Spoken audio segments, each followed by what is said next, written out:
What's up, everyone? This is the Outcast Rebirth, and I'm your host, B Hart. We have one of my favorite people here with us today, Kristina. Welcome, Kristina. How are you? I'm good. How are you? Good. And today we are going to be talking about grounding your decisions. So I like to be a little bit different. As outcasts, we are different, of course. So I like to lean Yeah. all the way into that. So before we have you fully introduce yourself and let the people out there know who you are, I want to jump right in and ask you a question. Is that okay? Okay. Yeah, go for All it. right, game. So what comes to mind for you when you first heard that our topic today was going to be about grounding your decisions?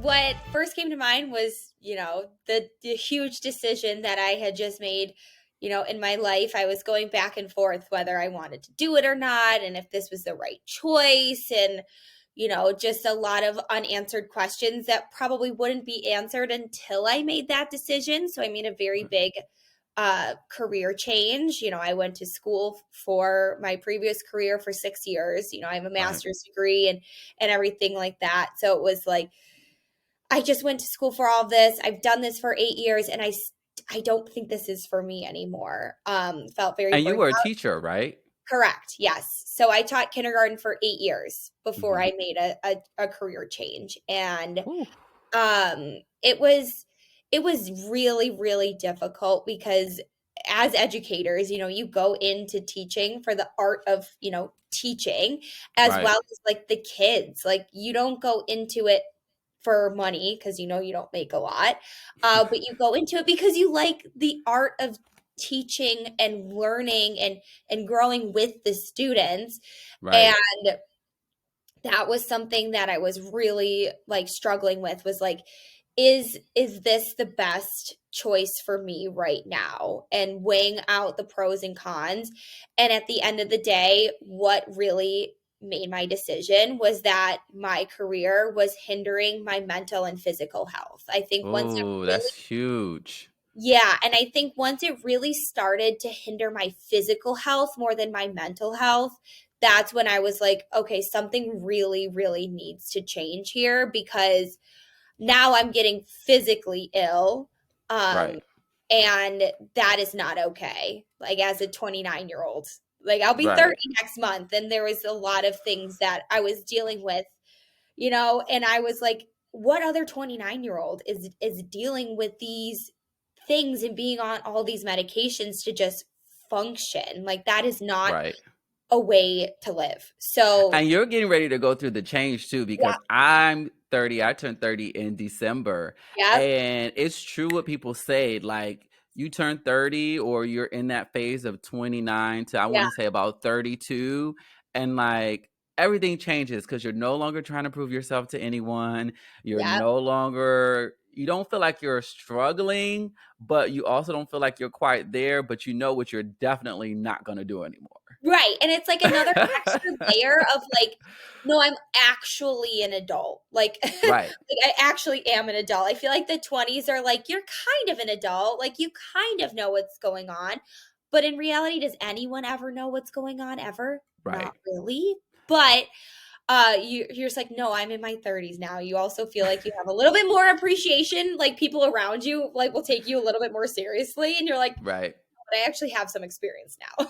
I think it's also too, you have a little bit more money and you have, like you said, you have a little bit more Yeah. experience. So you kind of Yeah. walk around like, I know a little bit of what I'm doing, even though I don't know it Yeah. all. I I know don't enough to know do at all. dangerous. Yeah, exactly, Well, exactly. you mentioned a great number of things that I definitely think throughout this episode we can unpack more. But before Yeah, we go further, I kind of want to give you the floor, allow you to introduce yourself to the people out there who may be listening or watching us on YouTube. So tell sure. us a little bit tell us your name. You kind of told us what you do for a living, but feel free to Yeah, reiterate and what some of your current passions are. sure. So I'm Kristina Pettit. Ooh, the first time I really introduced my new last name. Yes, Uh, because you just recently got married. yes! Congratulations. Thank you. It took me longer to change my name than it did to plan the wedding. So,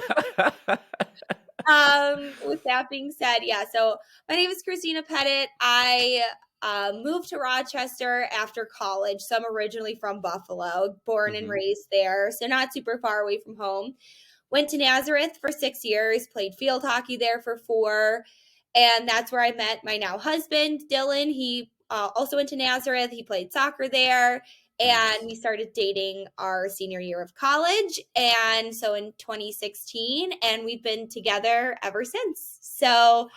little bit of background. Yeah. We have a house. We got a house together in 2019. We Nice. had 2 dogs. Congratulations. Thank you. I know we got it like we were so lucky when we got our house.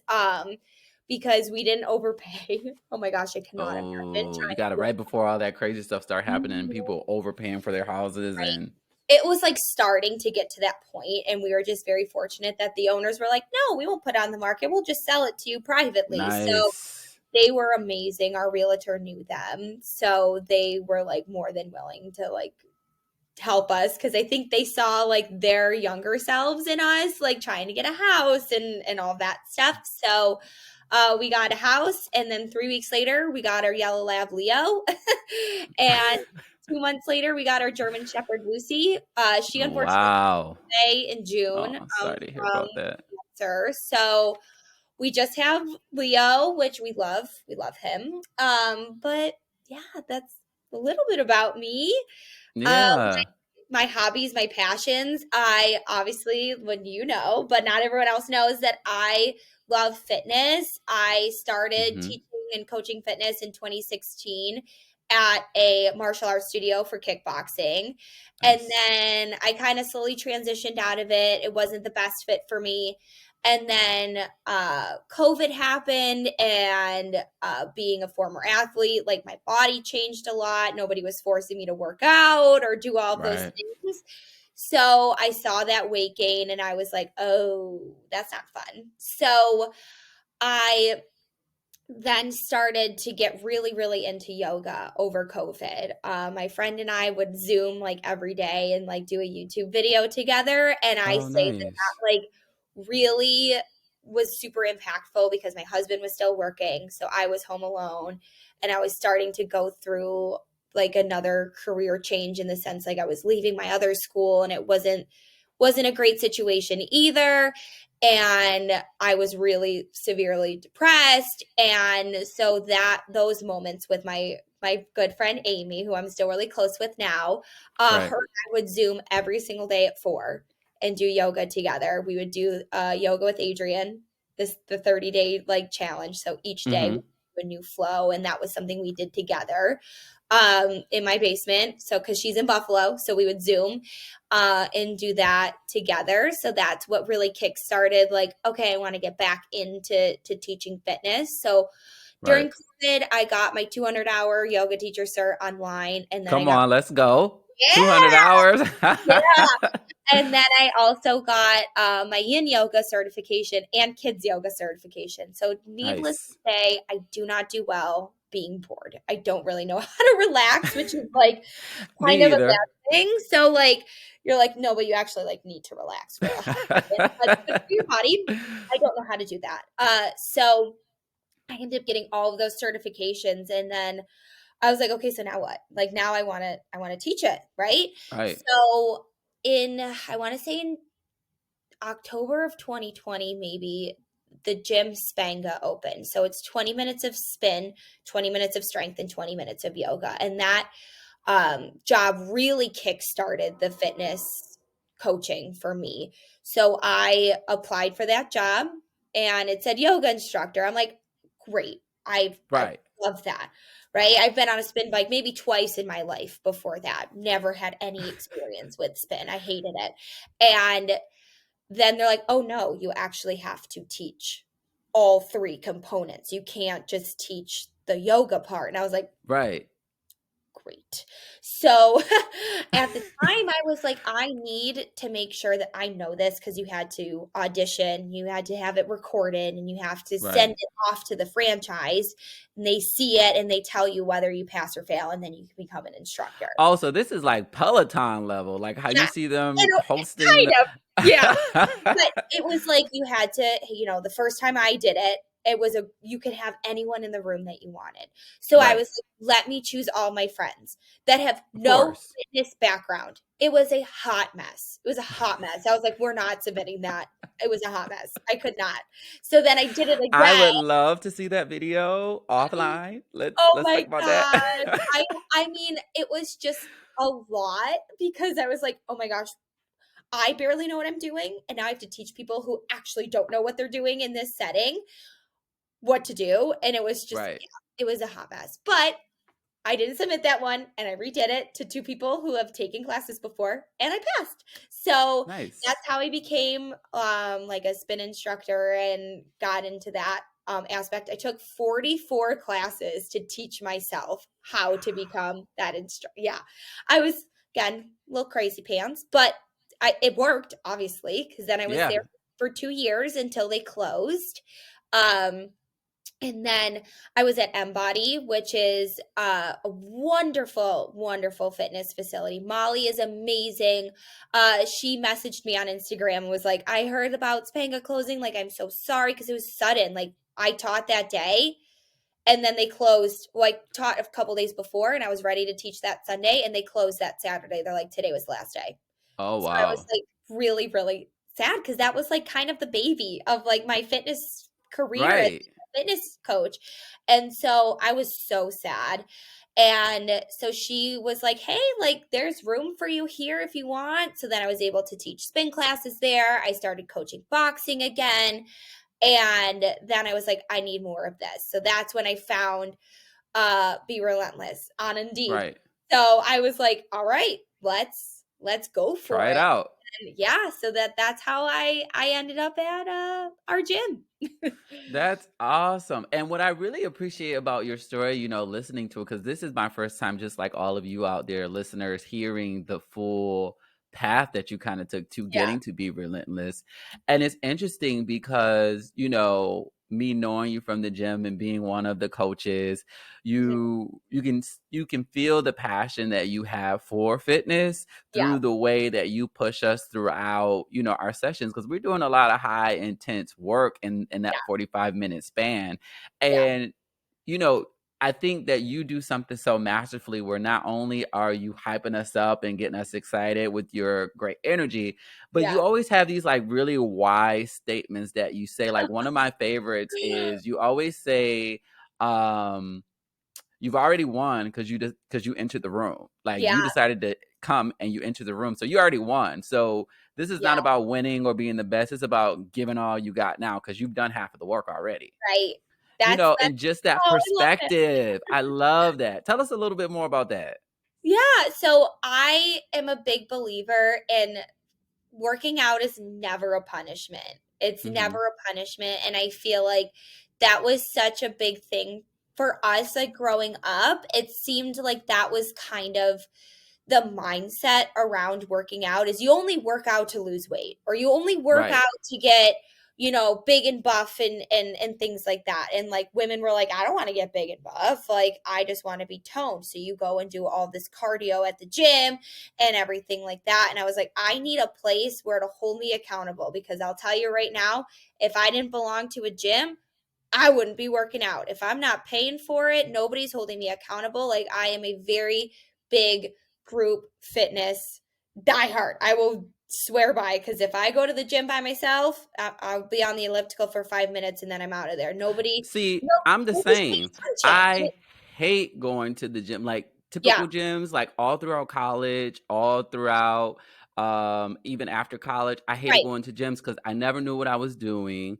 Of Hmm. course, I wasn't eating properly. And the thing that I like about Be Relentless is that they're tackling it from every end. Like, not only Yep. do you have people who you can relate to, who are down to earth, who are cool, who are chill. I think a lot of those people are like outcasts as well, which is why I also kind of resonate with them. Yeah, But then it's like also you're getting the nutrition advice, you're doing the weigh-ins, you have yeah, sort of kind of accountability partners with the people you become friends with. for sure. And you have these workouts that are, created in a way to maximize, a full body workout. Yeah, It's everything. yeah. So that's Wow. like what I really, really love about our gym is is the people that make it. The Yeah. workouts, obviously, of course, I will swear by, are wonderful, and of course, I'm gonna be biased because now I'm there full time, right? Um, Right. but I also wouldn't be there full time if I didn't believe in the work that we were Right. doing there. So, So yeah, go for it. Go no, for it. no, go ahead. Finish your Oh, thought. that was pretty much it. I Oh, couldn't okay. rambling. I was just gonna say, you said something earlier that really stuck with me, and I wanted to kind of unpack it a little bit Yeah, more. Where do you think that change happens where like just doing fun activities that get our bodies up and moving versus like having to work out to lose weight? What do you think that change happens? Because I remember like in high school, I mean, mm, not even high school, well, maybe elementary school, high school. I yeah, remember going to gym class and it being really fun, like just yeah, having fun with my friends and being active, but not really thinking about the fact that we were being active. Is it just a right, matter of when we're younger, we have more energy, or is it a matter of the environment you create? What yeah. Where does that change happen, and what do we kind of need to shift in order to, like you said, start seeing it as not a punishment?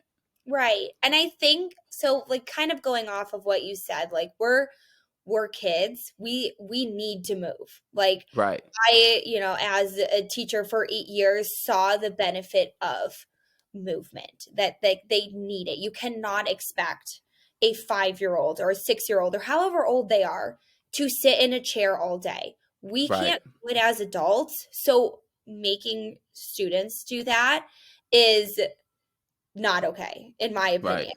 And I can't say never because there were circumstances, but for the majority of the time, I never took recess away from a child Right. because yes, there are moments where you kind of have to, in a way of like, you hit that point where you're like, okay, now we're at the point where if you can't, keep your hands to yourself, this is an ongoing thing. I've told you multiple times, I've tried all the other things. Like, we're going to have to lose some time, but it'll never Right. be the entire time, right? Because those are the kids that need to move the most. And I think the shift has started by us talking about this more, that we can't expect someone else to do something if we also can't do it ourselves either. So, Right. in that sense of, I can't sit in a chair all day and I'm 29 years old, I can't make a 5-year-old do that. If you want to stand and read your book or stand and do your work or stand and do whatever, or maybe lay on the ground and do it, go for it. Like, Right. long as you are being successful in what you're doing and you're not hurting yourself or someone else, go for it. Like, Right. that's all for me. And I think that's like the mindset too that I bring in to our gym, that like, even if your body can't move like mine, I don't expect it to, because we are different people. We And are the going thing through is, different ways. just move, because I Yes, think a lot of adults, yes. like you said, we kind of along the journey, we lose that kind of carefree, Yes, childlike nature. And even if you don't even think about it in that sense, you just need to move. Like, I yes. remember when I found Be Relentless, I found it through scrolling on Facebook, but I had been in a terrible bout of like depression for, I think it had been about like 5 months. Yeah, I was just feeling really lost in life. One of the things that I always wanted to accomplish was getting my college degree, my undergraduate degree. I had achieved that. I had been working in the workforce for a couple of years and just didn't know like what was next for me, and just felt like I was floating along. And, yeah, I kind of sat in that sunken place for a while. And it's funny that we're talking about movement as it yeah, relates to grounding your decisions, because that's literally what I told myself. Like, I didn't know that Be Relentless was going to be what it was. I thought it was going to be yeah. another gym that I kind of start and then fall off, but it ended up really not only changing my physical, but like my mental, like Oh my how I gosh. think about just making decisions in general, like trying something new when you're in that state that you feel like Mhm. no one understands you, you have no community, you don't know what you're going to do next. Just try something new with no expectations. Yeah. And what's Yeah. great, again, I mean, obviously the culture that Sam and Steven created, our owners of the gym, really shows the genuine care that they put into that place. And again, I'm biased, but I believe that it is truly like a space where you can be your authentic self. There really is no judgment because I can speak for myself and Katie and Ashley, the two other coaches there, like that we, all three of us, are just genuinely happy that you showed up because we know how hard it can be, whether you are in that dark space or you have children, you're living your life and you've got other things, but you made that choice to walk in through that door, and that is so powerful because you are investing in yourself when you walk through that door. Right. Whether you feel fantastic, you're ready to tackle this workout, or you're like, I am just going to go through the motions today. And guess what? My coach knows that that's okay. Are they still going to push me? Absolutely. And Right. guess what? You walk in that room and your whole mindset can totally change based on, just the people around you or like how the coaches are. And I'm a firm believer in that the coaches also are the ones that set you up for success, and that kind of sets the Hmm. tone. Like you need to have your coach, like you need to trust them and feel supported. So that's like our biggest things is gaining relationships with people, allowing them to trust us, because if you don't trust us, you're not going to take those risks and you're not going to see those successes, whether it's like lifting heavier or getting on the ground for a plank is really new and you've only done the wall or you've only gone on the boxes. Because guess Right. what? Coach is going to be there every step of the way. We're going to notice that. We know the people that have injuries or that need options to bring the floor up to them instead of using, getting down on the floor for a plank or a push up or whatever the case may be. We notice and we know which people need those options. And then we also notice when you decide to take that jump and try maybe a lower box or going to the floor. And that's Right. what I think sets us apart from those traditional gyms is that we hold you accountable. We notice those small things. We Hmm. remember, oh, this person, has an injury. So I'm going to check in and see how their knee is feeling today. How does Right. this feel? How does this feel? Because we don't want you to have pain. That is the Yeah. biggest thing. Because if you are in pain, you're not going to come back. You're not going to want to move your body anymore. And that is one of the worst things that you can do. You've got, Right. especially with like lower back and things like that, we will always give you an option to make you successful because all movement is good. You just need to do it. Whether Right. it's we take a modification or we take a different option, we're still giving you the tools to be successful in what you have.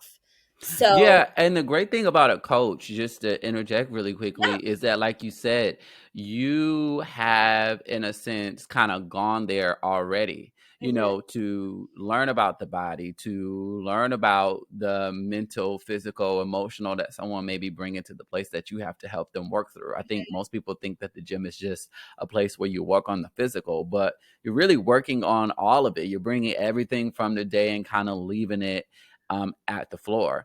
And I yeah, think that this is kind of like a good point for us to transition because I see a lot of parallels between, the work that we do in the gym and kind of deciding to show up every day or show up on the days that you have scheduled to work out, right. and also showing up for yourself in life. Mhm, um for you, I know we kind of talked about this recent job transition, but yeah. are there other moments in your life where you've had to show up for you and really make a decision that maybe this is how someone saw me before and that's not who I am anymore, or Yeah. whatever the case may be? Talk to us a little bit about that. I don't know if I've ever made like a drastic decision like I did before. I can't think Okay. of honestly any like specific times. Maybe it'll come to me Okay. later. But I think what was really powerful in my decision was that I finally chose myself first. Okay, good. Teachers and as educators or just, coaches in general, we are always so concerned about the people around us. I'm such an empath. Like you've seen it in the gym, like you make a face and I'm like, what's going on? Are you in pain? Is something happening? Like I am Right. always conscious of how people are feeling. Um, because it's just like, if you don't feel good, like, I want you to come back. I want you to come and be here and move your body and do really powerful things for your mental and physical health, because that's a time where you can just completely turn off and have somebody else tell you what to do, and you don't even have to worry about it. You're like, okay, sounds good.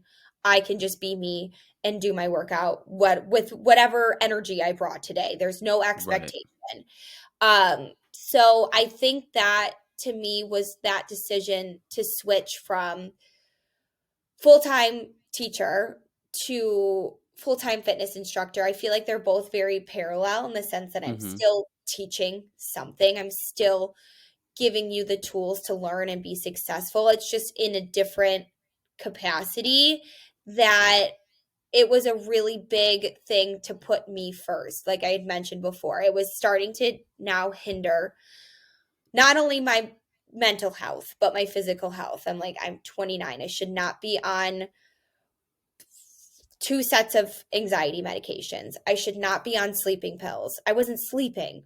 Right. And I needed that to sleep. Otherwise, I kept getting sick, like sinus infections, fevers, all of those things that associate with lack of sleep. Right. So with that being said, and then I had to get like jaw surgery because I was clenching Oh, my wow. teeth so much and like grinding my teeth so much. I'm like, now this is really starting to impact my physical health. That what's going to happen if I keep going? Down this path. And Right, see, it was the same for me, right. again, not to reiterate, No, but when I decided to go to the gym, it was literally because I had enough of just feeling horrible and like soaking all day and, you know, not finding, comfort in the things that used to comfort mhm, me. Like I'm a huge television and movie yeah, buff and series buff and yeah, listening to music, and like none of those things were making me feel better. Not like food. I'm a foodie. None of yeah, those things felt great. And like you said, I had to make a decision to just move and try something new. Um, because if I didn't, like you said, I was going to keep going down that slippery slope. right. But, something that you mentioned, in terms of noticing the signs, noticing that you're off balance. What are those things? What do those things come to tell you? Because I think some of our audience out there may think that, oh, I just have a headache, or, oh, I just have anxiety, and that's where it Yeah, stopped. But talk about what kind of signs these things are coming into your life to tell you, to tell us, to yeah. why do those things happen?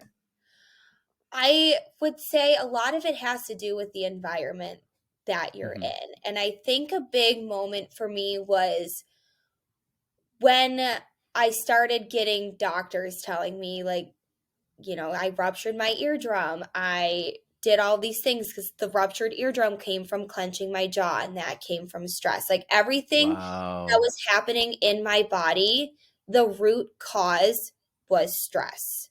And I'm Right. like, okay, so now after, because I had heart surgery in August, I was like, that's how I also planned a wedding in 2 months, was because I was recovering from that. But Right. um I was like, the root cause is stress. Oh, that's just what it kept coming down to. I'm feeling anxious because of stress.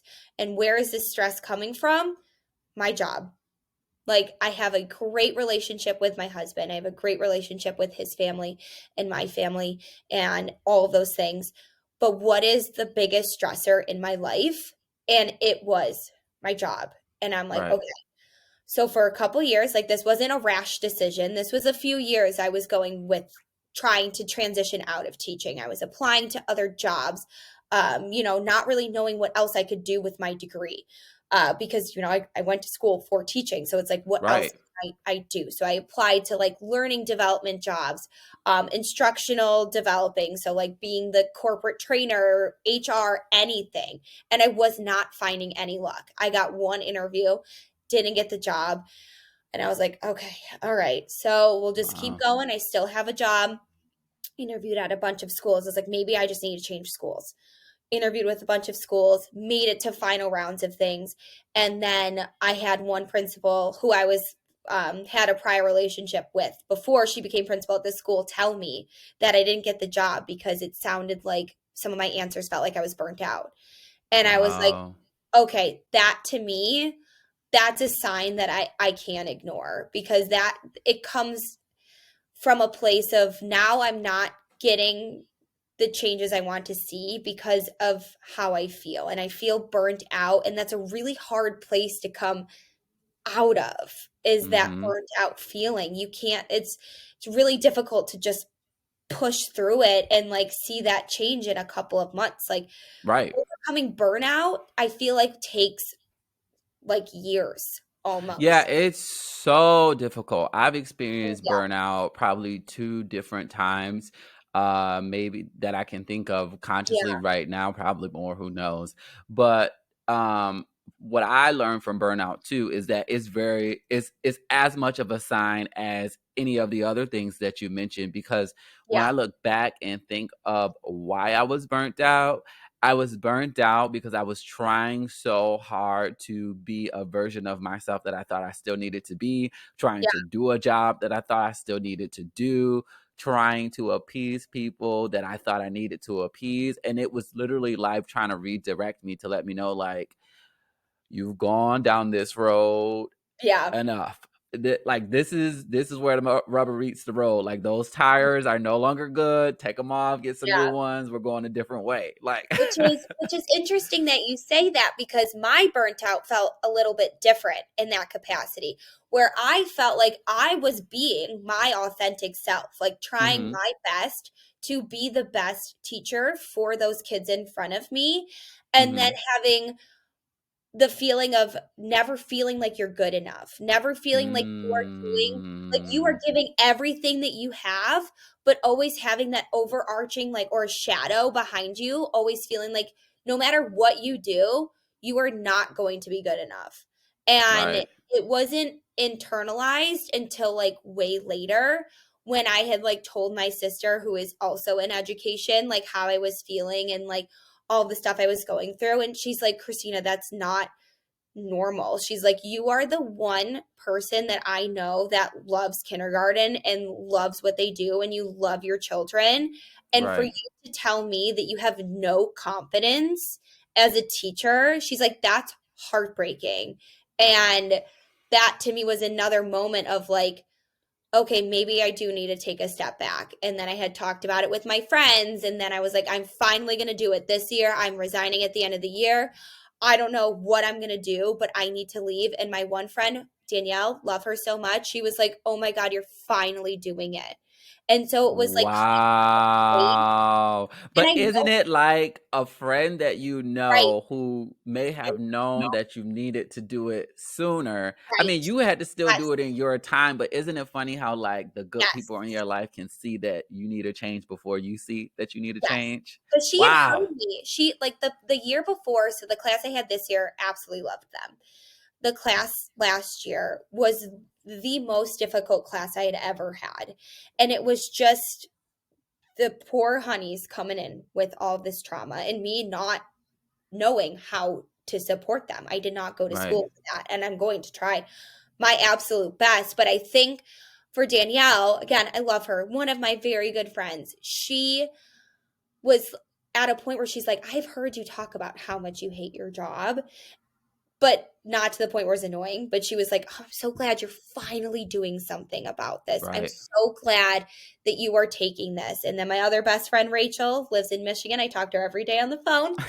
He was like, I'm so happy for you. Now that you have left this job, because we talk every morning, she's a first grade teacher on her way to school. And she was Uh-huh. like, you just sound genuinely happier. Like Right. I talk to you every day, and just the way that you talk, I'm always animated, but she's like, deep down, I can tell that you are just happier, not going there every day. But how was that shift for your identity? Because I mean, what I Oh, heard you say, and I yeah. understand that you get to a point where you're like, I've had enough. I've tried everything I can think of. I've tried everything anyone else can tell me. I just need to go.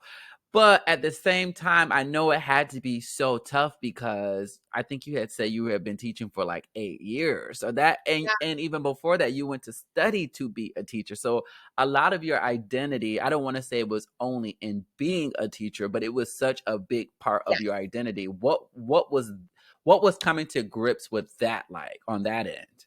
It's been hard. I'm not even gonna say that, like, I'm still okay with it because you're right, it is that was like one of the first things you found out about me as a human was Yeah. that, like, when I'm not at the gym, like, I'm teaching 5-year-olds, like, that Yeah. is such a huge part of my life because I've only taught kindergarten. I was at 2 different schools, but I only taught kindergarten for 8 years. That it's been a really big change in the sense of when we talk about jobs with, like, other people, or I meet somebody new and they ask me, like, what I do, or when I'm working out and I am just chatting with the person next to me, like, just, little small talk conversations that, like, oh, I'm not a teacher anymore. Right. Like, it's like the language, I think, has been a really big shift for me, as, like, kind of silly as it sounds, but it was a part of my life for so long that, like, oh, yeah, like, I'm a kindergarten teacher or I'm a Right. teacher. And then I'm like, oh, wait, I used to be a teacher, but now I'm a full-time fitness coach. But again, they're both in a way parallel paths. Mhm. It's just I'm not in a school anymore. So it's just different. I'm starting to slowly be okay with this. I talked to my therapist about it yesterday. She asked, and she was like, Therapy, go therapy. "Woo!" We love And therapy. I love her. She's amazing. Uh, and she's like, "That's just gonna take time." It was like similar for when, like, I said, "Oh, the dogs, plural." Now I only have one.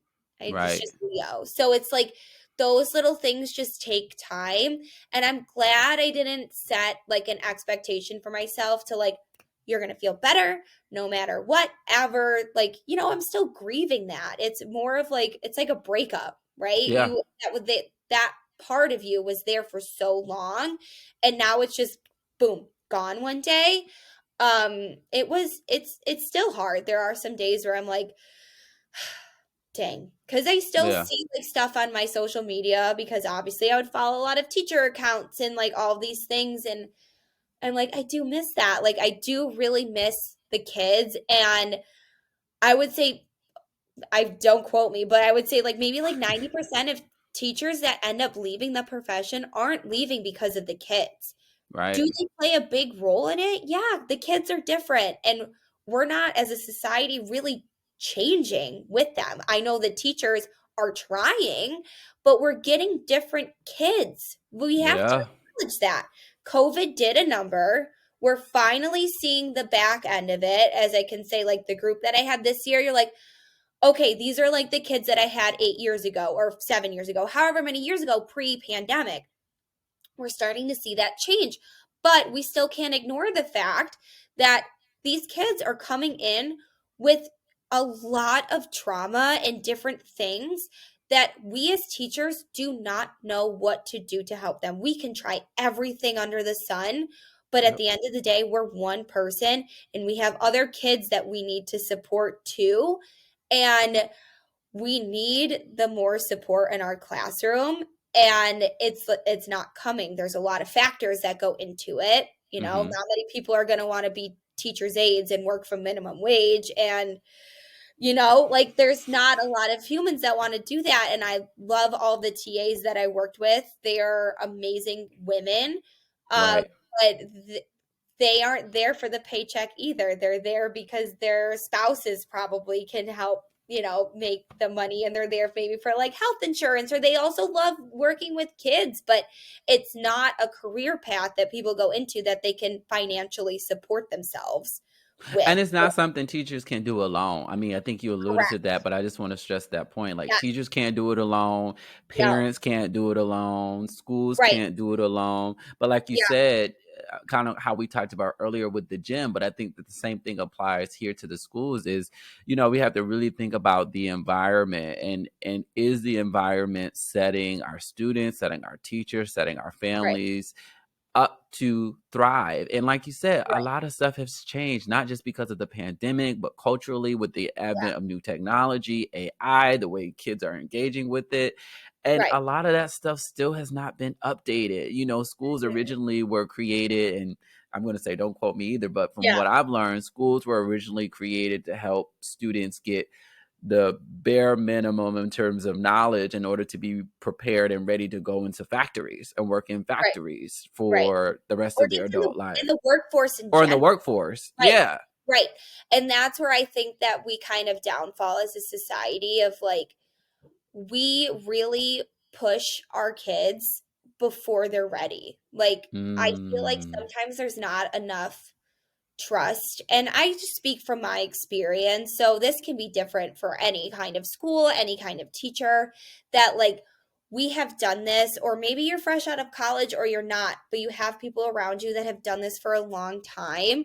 So we need you to trust us to help us do our job. Like, and I feel right. like there are times too where there is a disconnect between the school and the parents, but again, it's also not the parents either. I think they're some parents just aren't aware of maybe the supports that their children can have in and Mhm. out of school, or Right. just not having that knowledge. And you can't blame them. They weren't ever taught, or they didn't know that that is a sign for something, or that it is okay if your child, has these accommodations, because it's just setting your kid up for success and knowing that we don't have another agenda. We're here because we care about your kids and we want to see them succeed. I'm not teaching them how to do, you know, I'm not getting into like too much into politics, but don't Right. restrict what books I read in the classroom. I'm not teaching them how to be a certain way. I'm teaching them how to be a good human. At the Right. end of the day, I'm keeping your child safe, and I'm trying to teach them how to be a functioning, kind human being. Which That is is what I'm what they trying to do. need, not just for moral reasons, but definitely also for when they get out into the world. I Right, think sometimes we teach kids such absolutes that I can say from my own educational journey, I remember in elementary school, high school, learning such absolutes about the world that then, and even a little bit in college. College is the time where you can kind of explore and critical right. think and maybe challenge something that you thought or reason why it happened. But once I got out of college, it was like, okay, Now go what? figure it out. And Yeah, like, there was a state like for a couple of years where I was debilitated because I was just yeah, like, I'm so used to someone telling me what's the next logical step. And right. then life is like, okay, Figure it everything out. you've learned, like, it's not absolute. So get out into the world and figure it Yeah, out. It's like an episode of Friends, like the yeah, theme song, like, pretty much. get out and fail until by some Till grace of something God works. you Yeah, find your way. yeah, that's pretty much, like, honestly what it was. And I was just fortunate enough to have a partner by my side to help me with all of those things. And that was, I was put in a spot where I was able to leave my job. That's another thing, is I didn't need the health insurance. I was on my husband's already. So Right, I've been on Dylan's health insurance probably for the last like 5 years, because his work allows you to be like domestic partners in order to right. be on health insurance. So I was also put in a very, I guess, in a better spot to be able to leave my job, because I already had that base covered. And that's why a lot of people, Right. I think, stay in teaching, because it's comfortable, right? And it's okay to be comfortable in that. You already know what to expect, you know what to do. You don't have to start over somewhere. Because change is really scary. Like, it Yeah. is super scary. And especially if you've been doing teaching for like 15 years. But a lot of people are there too because they are the health insurance for themselves and their whole family. And I was lucky enough to be in a spot where I didn't necessarily need that in that moment, where I could take a step back. I could do something part time. I could find another job. And like, the gym was going to give me health insurance, but they were giving Right. me that, which is great. But I obviously didn't take it because I'm already covered. but I was in kind of that special spot of being able to be covered in that way, because that's also a really big thing that you have to worry about too is, you never know when something medical is going to happen. You got to make sure that Right. you're covered, because that's also a scary space to be in. So there was a lot of factors that played into it that I was fortunate enough to not have to worry about that and making that kind of change. Yeah, and thank you for sharing that because I do think it's important to think about when we're talking about growing and changing and just stepping out and doing it. A part of grounding your decisions is knowing that sometimes, like realistically, I can't make that move that I know that I need to make, but there are Right. things that I can do still in the meantime to even prepare me for making that move or until that thing comes. And I really appreciate our conversation because it sounds like to me, and correct me if I'm wrong or add to the list, it sounds Yeah. like some of the things that our audience members out there listening should be doing is cultivating that environment, making sure to be successful, making sure you have good supports who care about you, can see more in you than you can see in yourself. You Yeah. know, brainstorming where you might want to go next, not based on necessarily your skill set all the time, but based on what you enjoy, what you Yeah. naturally feel you're gravitating to, and how your skills might lend themselves to. Because for me, listening to your story, I think that everything that happened to you was ordained because you talked to me a lot about how you're a teacher and the compassion that you show to your kindergarten students. It's beautiful to see how in your evolution and going through this change, not knowing where you would end up, you ended up being in fitness, something you really enjoy, really exciting to you, that helped you work off of some of that stress and anxiety, because we know working out is great for that, Yeah. but also allowed you to kind of cultivate the seriousness or the empathy for that of a kindergartner to then be able to take to the individuals who you work with who really are just grown children. When we think of our lives and think, Yeah. and I mean that with In the a positive way. utmost Oh my gosh. utmost Yeah. respect, because it's like we're still working through things and healing through things that And happened to us in our learning. childhood And and learning. learning. Yes, that's the biggest thing is like we are also teaching you different ways to move your body in a safe way. And I have to use these crazy analogies sometimes, but that's how people sometimes get it. Like I think of Yeah. like when we're hinging, right? When we're doing deadlifts or we're doing kettlebell swings, any hinging motion is different than what we're used to. So I'm like, think like bend and snap from Legally Blonde. Think Yep. like you're I spreading, remember that at our class the like, other day, and that it's just cracked me right? up. But it's like the same kind of things. Like I have to teach that way to my students as well. Like at the I have to I don't have students anymore. So that's Mhm. another thing, like the language thing. And I wanted to go off of that list that you were talking about. I think a pivotal moment for me was that I was almost like always the victim. I'm like, why is this Mhm. always happening to me? Why is this always happening to me? And it's like it's a sign of something is wrong. That's why Mhm. all these things are happening. But guess what? At the end of the day, you have the choice to make that change. And no, is it great that I've had 3 surgeries in 2.5 years? Doesn't seem like a lot, but it in my world, it is for somebody who constantly is moving their body. Right. That I need to make those changes in order if I want that lifestyle that I want. So that was a really big thing to me is like sitting back and it's like this has happened to me, this has happened to me, this has happened to me, why is everything happening to me? It's almost like that victim Mhm. mentality.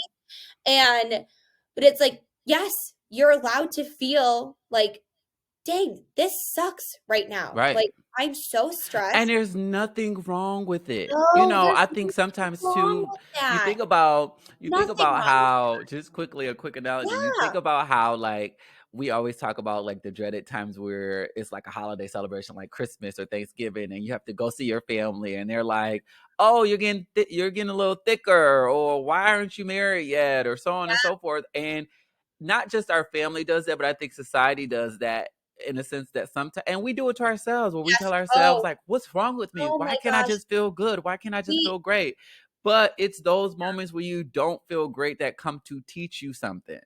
Yeah, and that's like what I've had to really learn is like to be okay with not being okay. Like Mhm. that is okay to feel those feelings. It's just, and I've learned that with my students that like it's what you do with those feelings is what matters. And I think Right. that is a huge thing that I have learned from this is I was getting all these signs and then I'm like finally recognizing like I'm miserable. I am so miserable and why? Why? Right. This is why all these things are happening is because I don't like my life right now.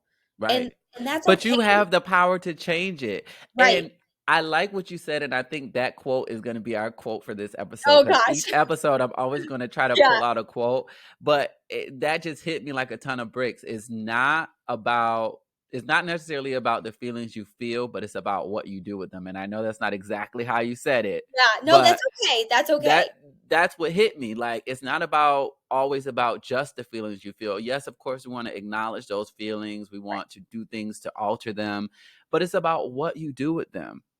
Yeah. What lesson are you going to take from those feelings that you're feeling? Because ultimately, like I said, I believe that when you're going through the worst of the worst things or something is off about your day, Yeah. it's God, it's the universe, whatever you believe, Yeah. trying to redirect you. But you just have to be listening and paying attention. Right. And that takes time too, and I think like we had briefly talked about like how we set these expectations especially with like age, like you expect to be this by this age and this by this age, and Hmm. I do struggle with that as well because I'm like, back when you're a teenager you're like I'm going to be married by 24, I have my first kid Mhm. by 26. That didn't happen. Yep. And subconsciously, like as women we have biological clocks. Like I want to have children, Dylan wants to have children, but we know ourselves and we aren't at that place where we're like we know that bringing children into this world is going to change our lives like Yeah. completely, and that's okay that it changes, right? Being okay with scary things and different things, but we also know that I'm going to be 30 and at 35 you're considered a geriatric pregnancy. So there's just a lot of complications that go around with it, and just getting out of that like mindset of by this age I want to do this and by this age, like it's great to have goals but you also never know what life is going to throw at you, so I Right. always try when people at the gym try to have like these numeric goals like I want to lose 20 pounds by this day, and I'm like okay, so why this day, why 20 pounds, like what do you think, how do you think you'll feel, and recognizing that maybe you do lose 20 pounds, but you lose 20 pounds of fat and you're gaining, X amount of muscle. So you're not going to see Right. that scale go down, right? It's going to probably go up a little bit. So it's really getting to the root of those goals and just making sure that you're not setting unrealistic expectations for yourself. And that's really hard because you always want to try to strive to be the best version of yourself. Everyone Right. does, but that's when we kind of get defeated is when we set these goals that are just so big in such a short amount of time. We've got to break that down a little bit more. Okay, maybe, yeah, maybe I'm not, we did just get married, but maybe I'm not going to say, oh, by 32, I want to have kids. Maybe in the next, year or so, we want to start trying. So something Right. that doesn't have a specific number on it, I think is really important because we get so caught up and fixated on that number. And that's where we kind of have like tunnel vision. And Mhm. I think the quote of like stopping to smell the roses is so Mhm. powerful because we live in a society which is go, go, go, go, go, go, go all the time. They're like, I'm missing out on life. Like I'm Mhm. missing out on And I literally wrote down here on my notepad, pay attention to your life. Like, we were talking about something, yes, and that is what, like, even yes, sometimes these things you go through, they're kind of trying. It's not that you did something wrong or that you're wrong or that you're being punished. Sometimes life is just trying to get you to pay attention to your life and be present because it's gonna pass you by and you will be sitting on your deathbed like, Yeah. wow, like the meaning of life was to actually live it, Right. to actually enjoy it. And that's hard. It's like you said, with just so many factors, like life is hard. It is Yeah. life is hard. Like I'm gonna be the first one to say that. And I think another thing that has helped me through this transition is the Let Them Theory book by Mel Robbins, and Oh, how, okay. because I get very, like I said in the beginning, I'm an empath. I get so worried about my actions and how they impact other people. But at the end of the day, you are not responsible for other people's feelings. Mm-hmm. Like, you live your life and they're going to live theirs, and you can't control that. And it's not like, I don't think we like to subconsciously try to control other people, but Mm-hmm. we don't want the people around us to be upset with us for something. At Right. least that's kind of what I got from it, and that how much energy we like spend worrying about other people and their feelings and their actions and everything, that we don't have any energy left for ourselves and change those energy. Mm. So how can you expect your life to change or for the better or different if you don't have energy to give to yourself? And as a So, recovering people pleaser, I can say oh, that everything still Christina working is on it. saying right now is 100% true. Ugh, Because it's so once you, I think turning 32, it helped that light bulb go on for me. It's like, because I was the same type of person, like trying to make sure I never hurt people's feelings or I said things the right way. And it's not that I still don't have that, um, I still that don't want it. pay attention Right, or that call to do that, but it's also acknowledging that I used to say things perfectly, yeah, and the people that I would want to take it the right way or to experience it the right way still would not accept it. And that's right, when you, like you said, you have to realize it's not so much a you thing or them thing, it's just the state of things. And as long as you know the intention that you had when you said it, that's all you can control. right. And also, a big part of it has to go with, surrounding yourself with people that know you as a human. Like, I will bring Right. up Rachel again. She's the one that's in Michigan, first grade teacher. Like, she and I will have these moments of, there is absolutely like no judgment between us, and we know that we, no matter what we say, it's always coming from a good place. Like, Right. sometimes, I'm in a moment where I'm spiraling or she's spiraling, and we're just venting to each other. Like, we have our like little saying, I'm like, if we were together, this would be a time where I'd slap you in the face. Like, girl, you're good, okay? But then there's also Love times that. she just needs feelings validated. Like, and I think that's also sometimes where I struggle, is I'm always wanting to like jump in and help and give my of advice or opinion or whatever the case may be. And we've had that conversation with each other, is like, if you're going through something, do you need advice or do you need a listening ear? Like, Mhm. do you just need to get it out and me to validate your feelings and to listen? Or do you need Right. me to try and help you? And I'm glad that her and I have reached that spot in our friendship where I've never had to ask her to be a good friend. Like, Mhm. that's the beauty of it, is I've never once asked her or told her how to be a good friend. Like, and that is a big key for like finding these friendships, is finding someone that you don't have to ask to be a good friend. Right. Like, they just They're just good people. they're just there. And you know what? If you haven't found your person, I'm so sorry. And I know that there is somebody out there, because like best friends like can be your soulmate best Yeah. friend. And that's Rachel for me. Like, I have always, one for and sure. they are one of the most important people in your lives. And of course, like Dylan is wonderful. Like, it's just different, right? It's different He because they is get you, they know right. the language to speak. Like you said, I have a friend who knows how to say, okay, you're spiraling, Yeah, and can like get me back into the motion of things. And back same and for yes, him. because you're allowed to, like, the reasons why, some of us spiral could be so trivial, but you know what?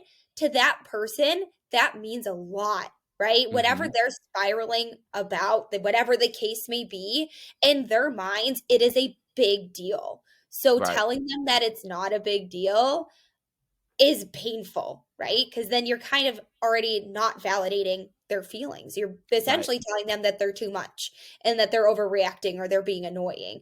But there's other ways to be a good friend and like say like, hey, I know you're spiraling a little bit, but this is a moment where I wouldn't actually obviously hit Rachel, but Right. it's like we have come to that point where it's like if I'm being like that point where I'm spiraling over something that really doesn't need this kind of energy, that's when you tell me you're gonna slap me in the face. Because Right. otherwise, I don't say that often, but I'd be like, Rachel, this is a time where I'm slapping you in the face. Like, you are worried. I get it. You're worried because you care about whatever the situation may be, but it doesn't deserve this level of energy, and it's just making you more stressed than you need to be. So Right. that's where those kinds of friendships are so important, and I just hope that everyone in their lives can find your soulmate best friend, their Rachel, whatever the case may be, because that has been so supportive, because obviously my husband supports me in everything, the the decisions I make, the choices I make. Like, he was obviously very supportive with me leaving teaching. He's somebody that'll be like devil's advocate. Okay, so he thinks of the other side of things. Like, if you leave, this, and this could happen, pros and cons, those kinds of things. Versus Rachel gives a different kind of support as well, because she's also in the career. So she knows, and she is just the non-judgmental friend that I can go to be like, validate me, and then what else can I do? Because I heard what Dylan Right. thinks. Now I need to know what you think. And then that way I can be like, okay, I'm hearing this from both sides. Two people that genuinely care about me as a human being. One is Right. obviously a romantic relationship, one is not. But I have those two humans next to me, knowing that no matter what choice I make, they are going to support me, but they're also going to try to help me make the right choice that they think is right for me. Not necessarily right for Right. them, but what's right for me in my life at that point. So that That's was, that's I don't so even know what your awesome. question was, but there's No, that. but we got exactly where we needed to go because Mhm. no, it's so true. And I'm probably gonna have to invite you back on so we can even Oh, talk about just that anytime. element right there. Because I think in this day and age too, even when we're looking for partners, like people who we want to marry, significant Yeah, others, whatever term you want to give it, or if we're looking for friends, like we expect those people to be everything for us. And the fact of the matter is they can't be everything. Your right, partner is going to be one source of support, your friends are going to be one source of support, right. your pastor or spiritual leader is going to be one source of support, or Your boxing coach? mentor. Your boxing coach is going to be Yeah, one type of support. And yeah, it's like really leaning into all of those different. And also what we don't talk about enough is if you are someone who's an outcast and you know where you want to go, you have an idea, you got to find somebody who's already there, because the people in your current environment, if they're not where you're trying to go, they're not going to be able to tell you what to do, or right. at And least how you, steer you in a direction to get there. yeah, yeah. It's just that feeling of unconditional love where I'm like, I know I am going to see the light at the end of the tunnel, but I also have people around me that are supporting me along the way and not like, "Ooh, are you sure you want Hmm. to do that?" Like, just also getting the non-judgment part out of it. Right. And just trying to, even if there is judgment, they don't show it, because it's like, I don't need that right now. I need somebody to tell me everything is going to be okay and support me in the decisions that I make. Because then that's where I feel like sometimes you get resentful and you start to have fights, or you kind of, separate yourself from those people that should be, your biggest cheerleaders. That if there is a disconnect, you're not going to agree with every decision those people in Right. your life make, right? There's some things that Dylan does that I don't agree with, but guess what? It's his life, not mine. Hmm. Are we in this And together? Are that's we the true mark partners of in it? somebody who loves you. Oh, Yeah, it's your life, not mine. right. We're As in long this as you're life not doing something together. to super hurt yourself or put Right, yourself in harm's right, way, it's your life. right. And we're living this life together, but we also have our separate spaces as well. So Hmm. that's like what we learned over the time too, being together, is that we also need our space, and having that conversation of like, I just need space right now, so I'm going to go read a book. I'm a Right. big reader. I love books. And he loves video games. So it's a great match. So he's like, I just need to decompress from work. I'm gonna go play video games for an hour and then we can do something together. Because if we're still decompressing from work, like especially when I was coming home from teaching, like Mm-hmm. Dylan knew that like when I got home, I just needed to sit on the couch and disassociate for 30 minutes, scroll on my phone, Mm-hmm. whatever I wanted to do, and just like decompress because I was talking all day, making decisions all day.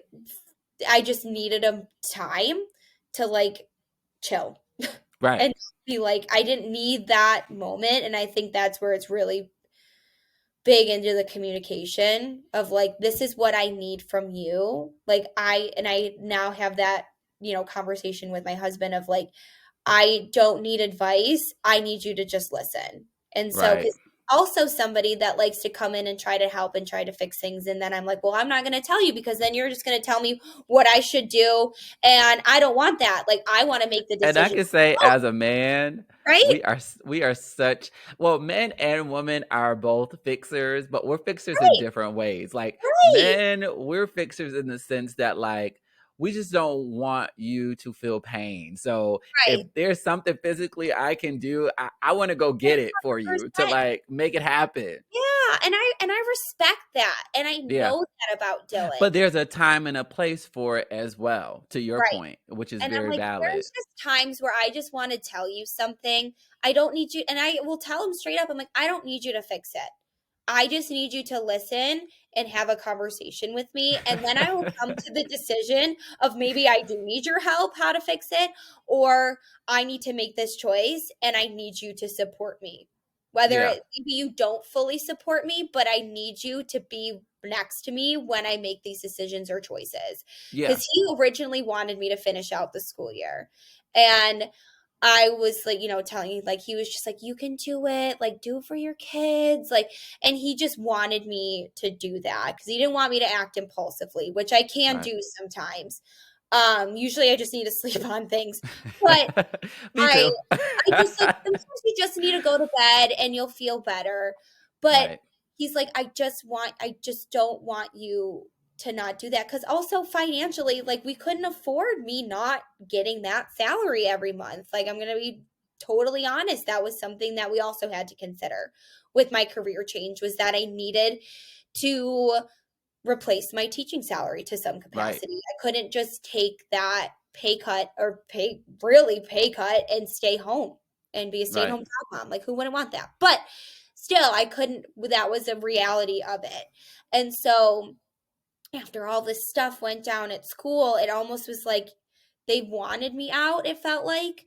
And it was not really my choice, but it was something I knew I needed to do, and after all this Mhm. stuff that went down, I mean, I think I told you the full story, but I'm just gonna keep it light here because 'cause I'm not trying to trash anyone or anything that's not who I am as a person, but Right. things went down. I was extremely uncomfortable with how things were playing out, and I had told my husband what had happened, and I was like, "I cannot do it." And Right. so after that, I had went to Steven, love him, trauma dumped to him and told him all the stuff that was happening at my school, and he was like, "Let me see what I can do for you, and I can make it work to get you here full time." So that to Right. me was like, "Wow, you want me." Like I haven't felt wanted at a job in so long. And I Right. was like, "You want me and you are going to do things behind the scenes to make that happen. You don't just see me And as another that's coach." and that's so powerful because So had you powerful. not though, like cuz to you it's like you're in a place where someone is not respecting you and is not Right. valuing you and you're getting insight from people who definitely love and care about you, Yeah. to stay. But then on the other hand, like you're being courageous enough and in the moment it doesn't feel like courage because you said Yeah. like I'm I here was just trauma complaining to dumping. I Steven, was yeah, trauma dumping about what I'm I going through and a whole opportunity opened up for right. you. And I wasn't going into that conversation trying to get a full-time job. I was just Right. telling him because he genuinely asked how I was doing, and I genuinely said, "Pretty shitty. Right. Not great." But you But wouldn't isn't it amazing how you took that moment to not say, "Oh, everything's fine." You Yeah, took and that that to be an authentic moment. and that's also powerful too, because if complain about this certain part of your life, right, all the time, day in and day out, and everyone's gonna get sick of it, right? Yeah. And so that's kind of where I was at. Everyone was so sick of me saying how I was so miserable at my job. So it got to a point where I'm like, okay, well, I'm just gonna stop talking about it. But it wasn't their fault. I don't blame them. I would get sick of it too. And it's like, okay, make a Right. change. You have the control to do this, right? And so it just, kept going of like, I'm not talking about this anymore. Like people are also starting to notice a personality shift. Like the facilities guy Mhm. at my school was like, you don't look happy anymore. Like you Wow. usually have like a smile, you're bubbly, you always say hi. And he's like, are you good? And I'm like, honest, no, I'm not. And that was like a Wow. moment where I was like, this guy doesn't see me every day. But I was like, I'm also so medicated that I'm numb. I was like, I'm not feeling anything. I'm just Right. trying to get through this day without having chest pain. And living to just get through a day is not a way to live. Are you going to wake up and love your job every day? No, Right. no. But should you go to a place where you're medicated just to function there? No. Oh, No. So there was a lot of signs of like, okay, what happens if I do tell them that I'm not okay? What's the worst they can say? Right? They right. just stop talking to me about it. Right. Fine. But for him to notice that and be like, you're not yourself anymore. And I'm like, no, I'm Yeah. pretty miserable. And doesn't that do something? I mean, you said it did too, but like, because I've been in situations like that where someone who you don't even think is paying attention to you is like, Right. "Hey, what's up?"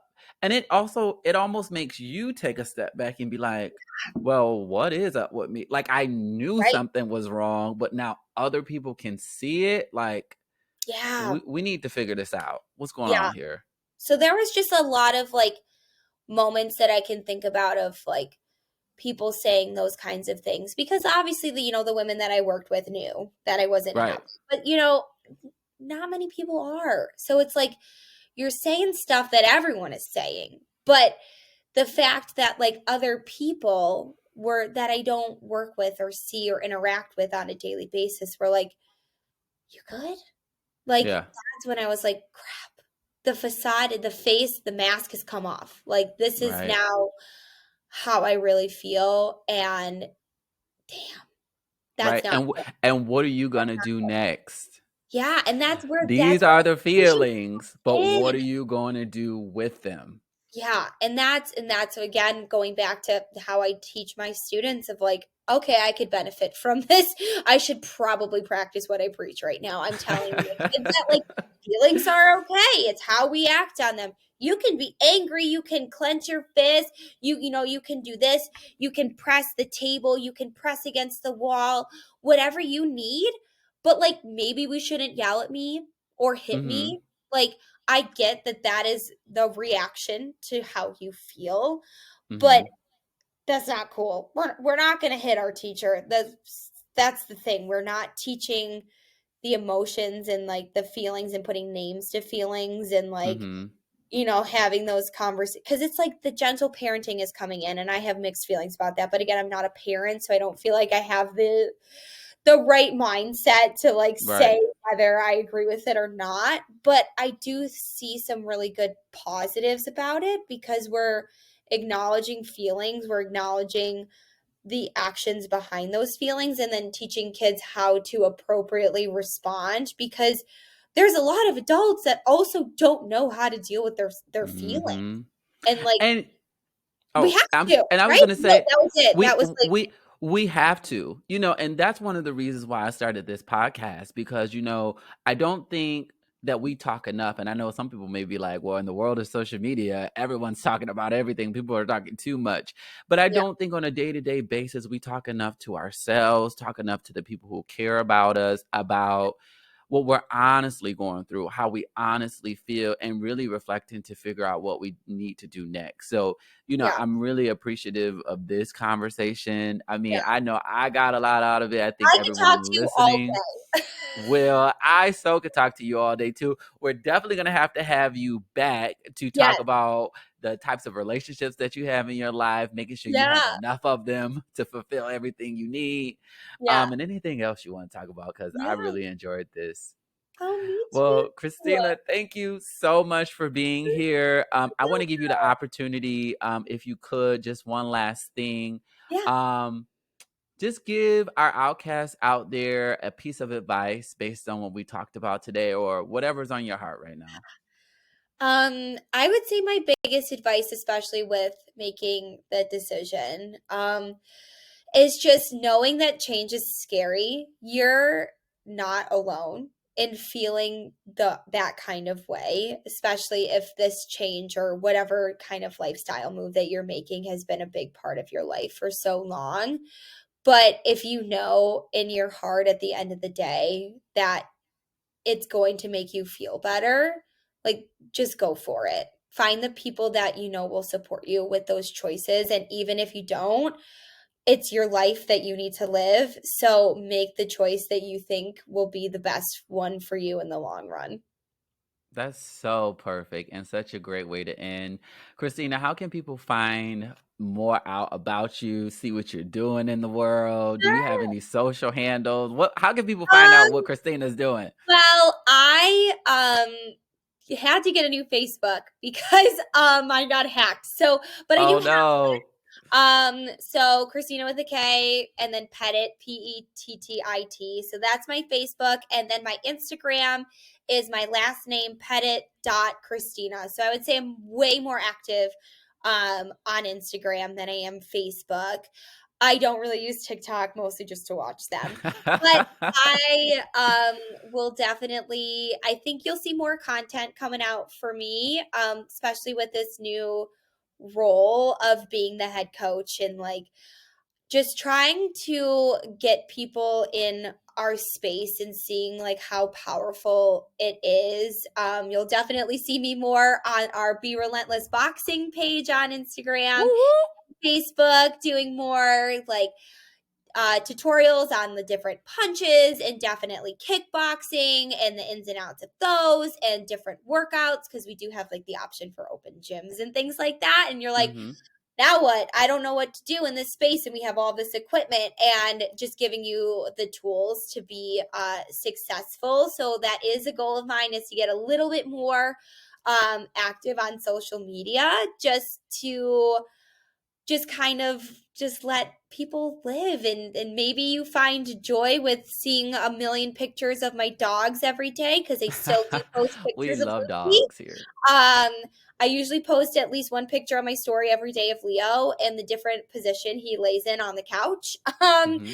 So you'll see a lot of that. You'll get to see the different classes that I teach or different gyms that I work out at, because as much as I love our gym and I love our workout, it also goes to fitness instructors too. Like, find your space to work out in because of the helping nature that we have. I feel like Mm-hmm. sometimes if I take a class, I can't turn that brain off and just focus on my workout. That I'm always like, oh, does this person need help? Does this person need help? Are they doing this right? What's coming next? That like Right. being in my own space, and not that I don't like the workout and the work that we do in our gym. Like, I absolutely love it, but I also need my space to be like, this is where I work out and I can just be me as Kristina and not Coach Kristina, and Right. like that Exactly. kind of thing. Such a good point.